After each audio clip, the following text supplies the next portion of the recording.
Bismillahi, Assalamualaikum warahmatullahi wabarakatuh. Innal hamdalillah nahmaduhu wa nasta'inuhu wa nastaghfiruh wa na'udzu billahi min syururi anfusina wa min sayyiati a'malina. May yahdihillahu fahuwal muhtadi wa may yudlil falan tajida lahu waliyyan mursyida. Asyhadu an la ilaha illallah wahdahu la syarika lah wa asyhadu anna Muhammadan abduhu wa rasuluhu la nabiyya wa la rasula ba'dah. Ya ayyuhalladzina amanu taqullaha haqqa tuqatih wa la tamutunna illa wa antum muslimun. Ikhwana fid din, asyhadakumullah. Ketika Nabi kita Muhammad Shallallahu Alaihi Wasallam berusia 40 tahun, beliau itu, kata Bunda Aisyah radhiyallahu anha, ya, hubbiba ilaihil khala. Nabi itu ada rasa senang untuk menyendiri, ya. Nanti kalau kita baca dalam Sahih Bukhari, ya, hadis yang ketiga, itu ada kalimat itu, ya. Nah, kebetulan di hadapan saya ini ada Fathul Bari, ya, syarah Sahih Bukhari, ya. Dijelaskan dari Bunda Aisyah radhiyallahu anha bahwa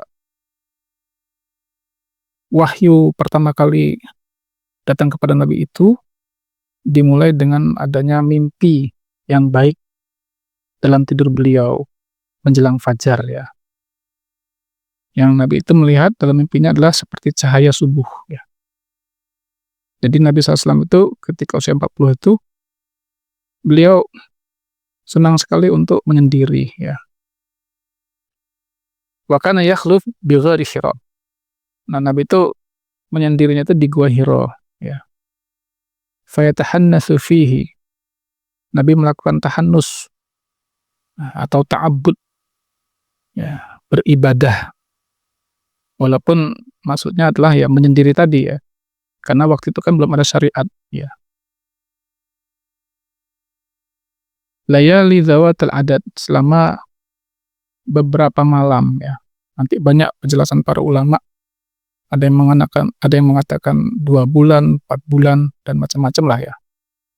Jadi Nabi berangkat biasanya sore, kemudian pulangnya pagi, ya, ketika duha. Ya, kenapa Nabi menyendiri ini di Gua Hira ini? Ya karena beliau sudah memasuki usia yang matang, ya. Beliau mungkin merasa jengah, ya, merasa resah, ya, dengan kondisi kota Mekah tempat beliau tinggal itu, ya, dengan masyarakat yang kerusakannya sudah nggak bisa dibilang lagi, ya. Sudah parah separah-parahnya. Rusaknya rusak secara struktural, ya. Semuanya, semua lapisan lini, gitu, ya. Nah, beliau mungkin berpikir gitu, ya, gimana ini cara solusi benahi masyarakat ini. Ya, maka beliau itu menyendiri, mengasingkan diri di Gua Hira. Ya. Kemudian, ya, singkat cerita, waktu beliau tidur malam itu, datanglah Jibril alaihissalam, ya. Kemudian berkata kepada Nabi SAW, "Iqra", baca. Jibril itu membawa seperti kain, ya, ada tulisan. Nabi disuruh baca. Beliau katakan, "Ma ana biqari", saya nggak bisa baca, gitu. Kemudian Jibril tuh, ya, memeluk Nabi dengan sangat erat, ya, sangat kencang, ya. Hatta balagha minnil juhda. Sampai Nabi mengatakan, aku sampai sesak gitu loh, berusaha untuk melepaskan diri tapi nggak bisa.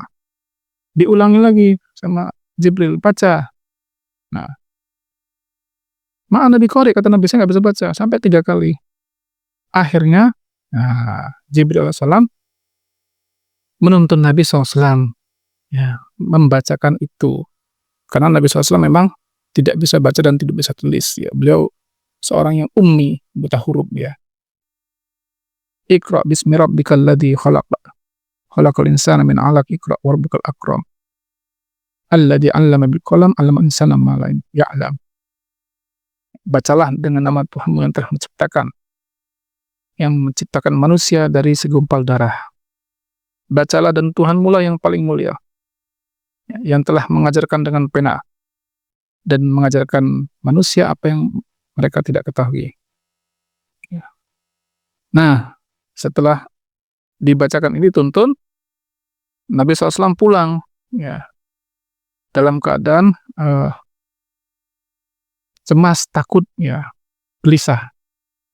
Masuk ke rumah istrinya Khadijah radhiyallahu anha, minta diselimutin, ya, diselimuti oleh Khadijah anha sampai akhirnya Nabi merasa kenal.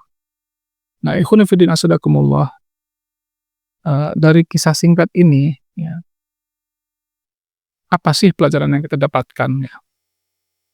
Mungkin yang pertama adalah bagi kita, bapak-bapak sekalian, sudah umur 40 tahun, ini sudah saatnya kita banyak merenung, ya. Sudah saatnya kita banyak mencari waktu untuk menyendiri, ya. Kalau tadi ceritanya kan Nabi kan Muhammad ini belum diangkat jadi Nabi, jadi beliau ke gua. Nah, sekarang Islam sudah datang, sudah sempurna, ya. Nggak ada Pak namanya menyendiri di gua, ya. Itu bukan Islam. Masjid sudah ada. Kita harus punya waktu untuk berduaan dengan Allah, ya kan, merenung. Istilahnya namanya i'tikaf, ya. Berdiam diri. Ya. I'tikaf bukan hanya di 10 akhir Ramadan, di luar Ramadan pun boleh i'tikaf, gitu ya. Sejam pun boleh i'tikaf kata para ulama. Ya. Zuhur jam 12, Bapak datang ke masjid setengah 12, ada waktu setengah jam untuk i'tikaf, merenung. Ya, berpikir, ya kan? Meminta petunjuk sama Allah, ya kan? Tentang masalah-masalah hidup kita. Kalau kata Syekh Ali Hasan Al-Halabi rahimahullah, seorang ulama senior, muridnya Syekh Albani rahimahullah, ya, sudah meninggal beberapa tahun yang lalu.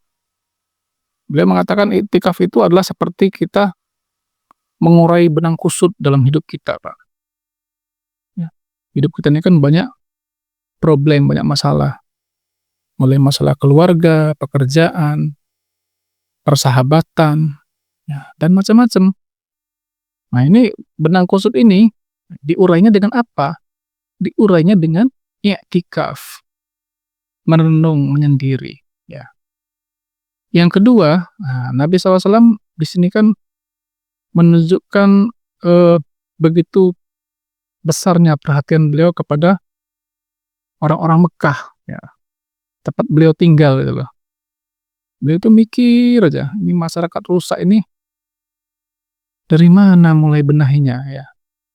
Bagaimana caranya, gitu ya. Kira-kira begitulah yang ada di benak saya, ya kan. Ya. Dan ternyata Allah memberikan petunjuk mulai membenahinya dari sini, ya. Yaitu dari Iqra, baca, gitu ya. Belajar, gitu. Hanya saja Nabi SAW, Nabi kita memang Allah takdirkan untuk menjadi orang yang ummi, tidak bisa baca, tidak bisa tulis sampai akhir hayat beliau. Tapi Nabi mewajibkan para sahabatnya untuk belajar semuanya, belajar baca, belajar nulis, ya kan. Banyak kita dapatkan sirah-sirah ini, ya kan.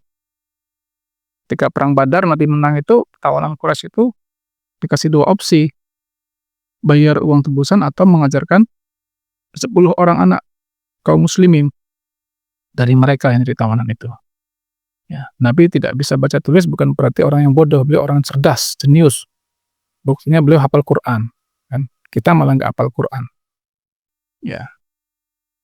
Jadi petunjuk dari Allah kepada Nabi SAW untuk membenahi umat ini, masyarakat kota Mekah itu, ya mulai dari Iqra, belajar, ya, baca, gitu loh. Ilmu. Ilmu. Ya. Bagi kita, Pak, yang juga punya kepedulian sama terhadap kaum muslimin hari ini, mungkin juga bingung kan melihatnya ini. ya, rusak di semua lini, di semua aspek, ya kan. Moral rusak orang kita. Banyak perzinahan, perselingkuhan, ya, anak-anak generasi muda kita rusak, ya, tawuran lah, main judi, ya, pinjaman online, apalah macam-macam itu, ya. Ya, negeri kita sendiri juga ya seperti ini kondisinya, ya kan. Yang ulamanya juga banyak ulama-ulama yang merusak, ulama-ulama yang malah menyesatkan, kalaupun ada ya hanya bisa dihitung jari, ya kan. Jadi kita bingung ini, kalau bagi orang-orang yang punya kepedulian terhadap agama ya, membenahi umat ini dari mana gitu loh. Ya, dari mana?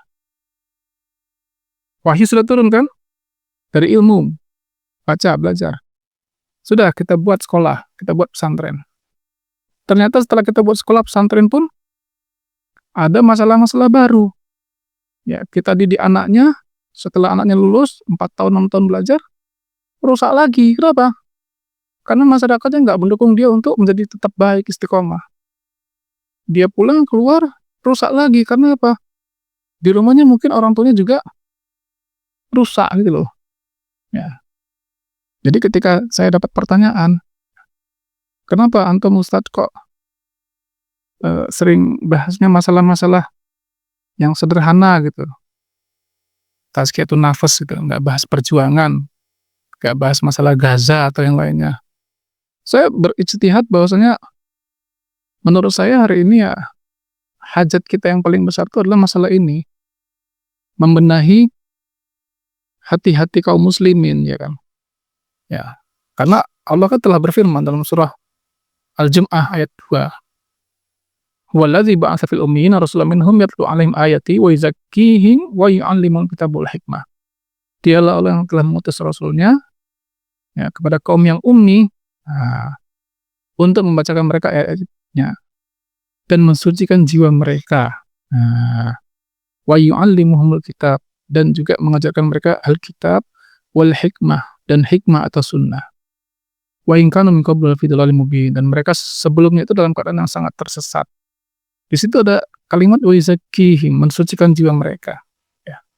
Saya berpendapat pembenahan umat ini hari ini ya pendapat saya bisa salah, bisa benar ya, adalah ditazkiyah dulu umat ini,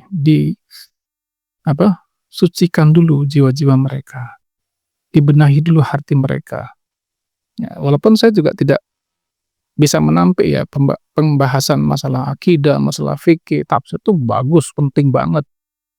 Cuman, ya, walau alam yang saya rasakan ya, ini kalau majelis kita tidak banyak menyinggung masalah tazkiyatun nafas, pensucian jiwa, hanya bahas masalah akidah, masalah fikih, ya saya khawatir tumbuh di kalangan kita ini orang-orang yang bebal, ya, yang keras, yang maunya benar sendiri, menang sendiri. Dan bukankah itu kita rasakan sekarang kan? Hanya perbedaan masalah furu'iyah, cabang agama, itu orang udah bisa gontok-gontokan, ya, bisa tuding-tudingan. Yang satu merasa paling benar, yang satu pasti salah, yang satu merasa paling sunnah, yang satu kamu pasti bid'ah. Gitu. Kenapa terjadi gini? Karena jiwa mereka belum siap untuk menerima syariat agama ini. Ya, maka saya beristihad ya, sekali lagi untuk memperdalam masalah tazkiyatun nafas ini. Ya, mudah-mudahan Allah Subhanahu wa taala membimbing jiwa kita ya menjadi orang-orang yang berjiwa bersih, dijauhkan dari segala penyakit-penyakit hatinya. Wallahu a'lam bishawab. Barakallahu fikum. Assalamualaikum warahmatullahi wabarakatuh.